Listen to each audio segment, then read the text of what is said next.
Hello students, welcome to Ishwari Taniksha channel. So just now students KA ಅವರು second round provisional result ಅನ್ನು announce ಮಾಡಿದ್ದಾರೆ. So ನೋಡಿ ಇಲ್ಲಿ second round provisional seat allotment result ಅಂತ ಇದೆ. So ನೀವು click ಮಾಡಿದ್ರೆ ನಿಮಗೆ ಒಂದು ಲಿಂಕ್ ಬರುತ್ತೆ. ಸೊ ನೋಡಿ ಇಲ್ಲಿ ಈ ಥರ ಓಪನ್ ಆಗುತ್ತೆ ಪೇಜು. ಸೊ ನಿಮ್ಮ CET ನಂಬರನ್ನು ಕೊಟ್ಟರೆ ನಿಮಗೆ ರಿಸಲ್ಟ್ ಸಿಗುತ್ತೆ. So students all the very best for your results. So ಅದಾದಮೇಲೆ ಒಂದು ನೋಟಿಫಿಕೇಶನ್ ಸಹ ಕೊಟ್ಟಿದ್ದಾರೆ. ಏನು ಅಂತ ನೋಡೋಣ.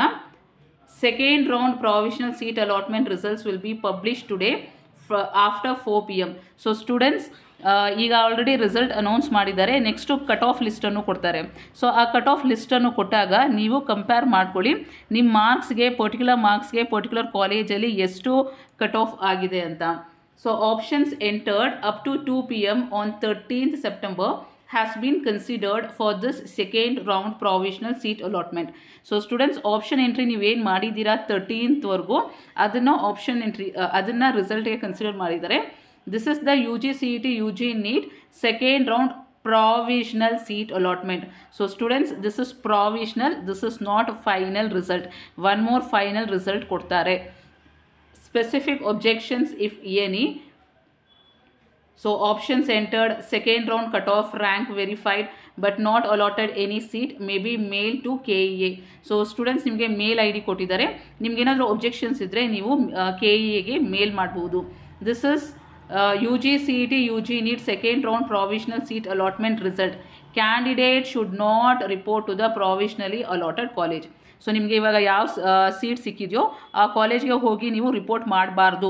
Because this is not the final result. So please wait for the final result. Second round final seat allotment result will be published after confirmation and verifying the objections. So ನೀವು ಒಬ್ಜೆಕ್ಷನ್ಸ್ ಕಳಿಸಿದಾದ್ಮೇಲೆ ಒಬ್ಜೆಕ್ಷನ್ಸ್ನ verify ಮಾಡಿದಾದ್ಮೇಲೆ ನಿಮಗೆ final ರಿಸಲ್ಟನ್ನು ಕೊಡ್ಬೋದು. KEA shall not be responsible for any actions or consequences resulting due to non-diligent follow-up of notices.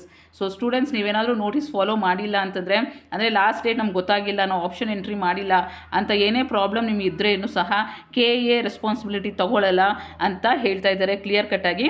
So you have to keep checking the KEA official website regularly in order to get the updates. So students clear ಆಗಿದೆ ಅಂತ ಅಂದ್ಕೊತೀನಿ.